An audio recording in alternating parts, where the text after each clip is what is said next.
Welcome back to our channel. Today is a beautiful Wednesday, but let me tell you, the skies over Port Charles are looking incredibly dark and stormy right now. We have so much to unpack today. And honestly, the drama is reaching absolute boiling point. Grab your favorite snack, get comfortable, and let's dive straight into the absolute madness that is about to unfold. You are not ready. Oh my god. I'm screaming. I literally cannot even deal right now. Okay, but listen. I was eating dinner and literally choked on my pasta when I saw what is coming up for Wednesday, April 29. My jaw dropped. I had to pause and text my friend immediately because the absolute unhinged behavior happening on this show right now is so dramatic. I am actually losing my mind over these people. Like, are you serious right now? Okay, so let's start with Curtis. At this point, I'm yelling at my screen because Curtis Ashford is literally acting like a complete hypocrite. He goes to Michael Corinthos, of all people, which is insane, by the way. Why Michael? And he starts talking about this guardrail paint clue. He is entirely convinced that Isaiah Gannon is the hit-and-run driver who left the scene of their crash on Route 91. Curtis is like pushing this narrative so hard. Michael is standing there having his doubts, basically looking at Curtis like he's lost his mind. But Curtis is insisting this is the only lead he has and it is worth pursuing. Oh wait, before that happened actually, I forgot to mention earlier, but Curtis is literally only targeting Isaiah because he is so deeply insecure and jealous. Remember when he found out Isaiah was at Portia's prenatal exam? He is using this car crash investigation as a personal vendetta, and don't even get me started on that. Curtis and Jordan were literally making out behind the wheel. Jordan took her eyes off the road to kiss him. They caused the crash. But no, Curtis is out here pointing fingers at Isaiah's SUV. I'm dead. I actually can't breathe. The audacity. Not okay. Wait, did I already say that? Whatever. Anyway, Curtis doesn't stop with Michael. Oh no! He takes his little crusade to aid Justine Turner. He's pushing Justine so hard to look into Isaiah. He's demanding she investigate him. Why would he do that? Justine is probably looking at him like, sir, you need to calm down. But Curtis is relentless. He's a man on a mission, and it's honestly embarrassing to watch him deflect his own guilt onto Isaiah. And speaking of Justine, she actually goes to the hospital and has a conversation with Jordan. And this is where I literally lost my mind. Jordan is lying in a hospital bed recovering from a horrific, fiery car crash that almost took her life. And do you know what she's worried about? Do you know what is stressing her out, losing her job, her undercover job with Jen Sidwell? I was like, are you serious? She needs to get it together, I swear. Jordan is literally telling Justine that she's terrified Jen's. Sidwell is going to fire her because of her facial scars. She feels like her appearance is a huge part of her job and the confidence she brings to the table. She's sitting there crying about losing her swagger because she doesn't look the same. I'm screaming. Jordan, honey, you are working for a dangerous, unhinged man who is currently trying to wipe Sunny off the map. And you're worried about your mob-adjacent swagger. Honestly, it's so sad, but also so wild. Jordan thinks Sidwell won't want her taking meetings for him anymore if she's scarred. She is putting her entire self-worth into this undercover operation. I'm calling it now. This is going to end badly. Sidwell is already blaming Sunny for the crash anyway. So Jordan's scars are the least of her problems. Mark my words. Sidwell is going to use this whole situation to escalate his war. Okay, where was I? Right, so let's jump over to the Quartermaine mansion because the cover-up of the century is currently happening. Tracy Quartermaine is literally being the most iconic, terrifying mob boss grandma ever. She is pushing Brooklyn so hard to just shove down whatever guilt she is feeling. Brooklyn is an absolute nervous wreck. She is spiraling. She genuinely believes she is the other driver from the night of the crash because she hit the guardrail while driving tipsy after missing Gio's performance at Charlie's pub. Tracy is standing there looking Brooklyn dead in the eye and insisting they have to stick with their cover-up. Tracy is like, you will never breathe a word of this to anybody, not even Chase, which is insane, by the way. Brooklyn and Chase literally just got conditionally approved to foster baby Phoebe.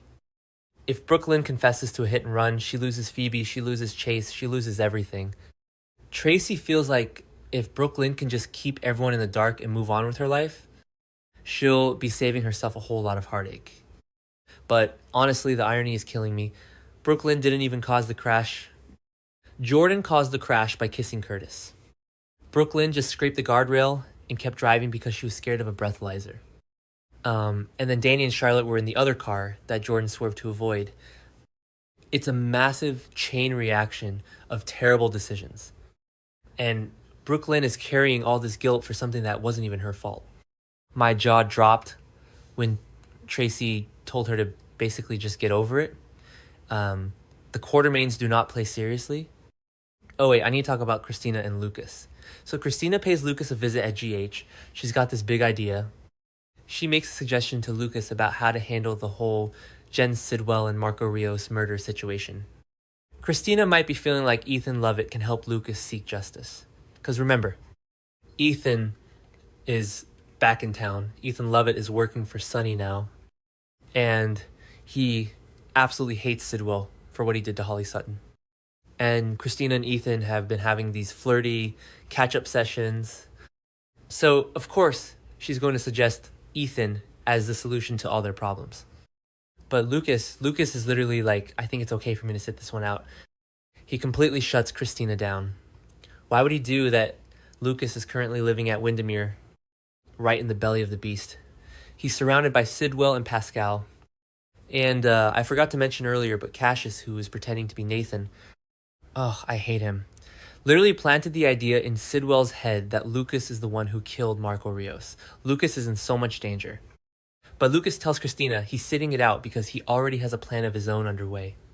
He's staying at Wyndemere to make sure Britt Huntington's disease medicine gets reverse engineered so Britt doesn't die.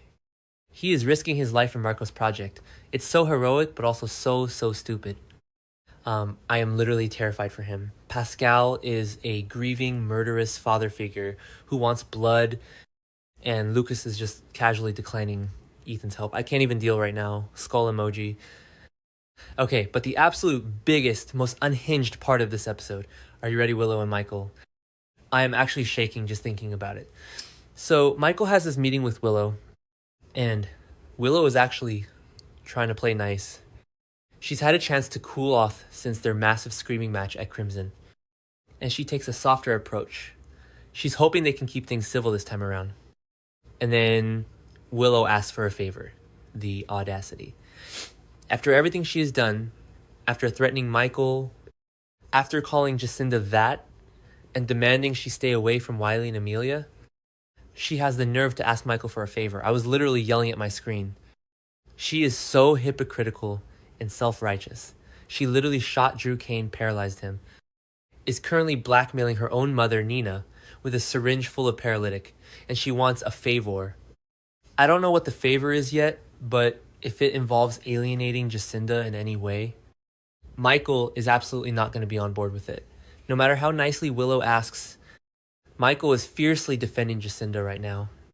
Remember when Wiley repeated the word hooker during the social worker visit because of Jacinda's past?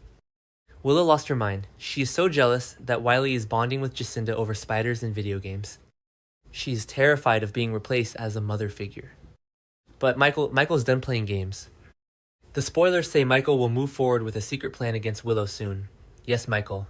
Finally, he and Jacinda had that sneaky setup meeting and they are plotting to take Willow down. I am so here for it. Willow has been sinking lower and lower, stooping to absolute villain levels, and she needs to be stopped. She's putting her entire political career as Congresswoman Kane at risk. She's putting Valentine's hideout at risk by manipulating Charlotte, and she's just a complete mess. Wait, did I already say that?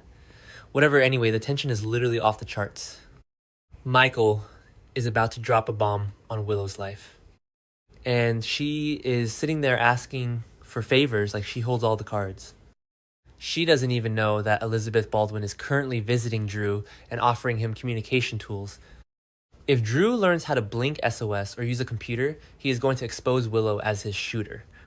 Her entire house of cards is about to come crashing down. And I am going to be sitting here with my popcorn, watching it happen.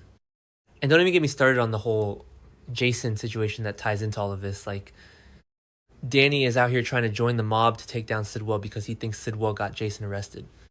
But Jason is literally only in WSB custody because he's covering for Rocco Falconeri. Rocco shot Ross Cullum, and now Britt knows, and Cassius knows, and Lulu is fuming. The fact that Michael and Willow are fighting over Jacinda while the rest of the family is dealing with actual international WSB crimes is just so wild to me. Carly is hiding Valentine in her attic. Jack Brennan is about to unleash his wrath on them. And Jocelyn is running around playing detective. It's all connected, and it is all so incredibly messy. I honestly don't know how anyone in this town sleeps at night. I really don't. Honestly, this show is taking years off my life. Between Curtis acting like a jealous maniac, Jordan crying over her mob swagger, Tracy covering up a hit-and-run Lucas playing chicken with a murderer, and Willow acting like the supreme ruler of Port Charles. I am exhausted, but I am also so obsessed. I'm calling it now. This week is going to end in absolute tragedy for at least one of these people. Mark my words, you literally cannot miss what's in store. I'm done. I need a nap.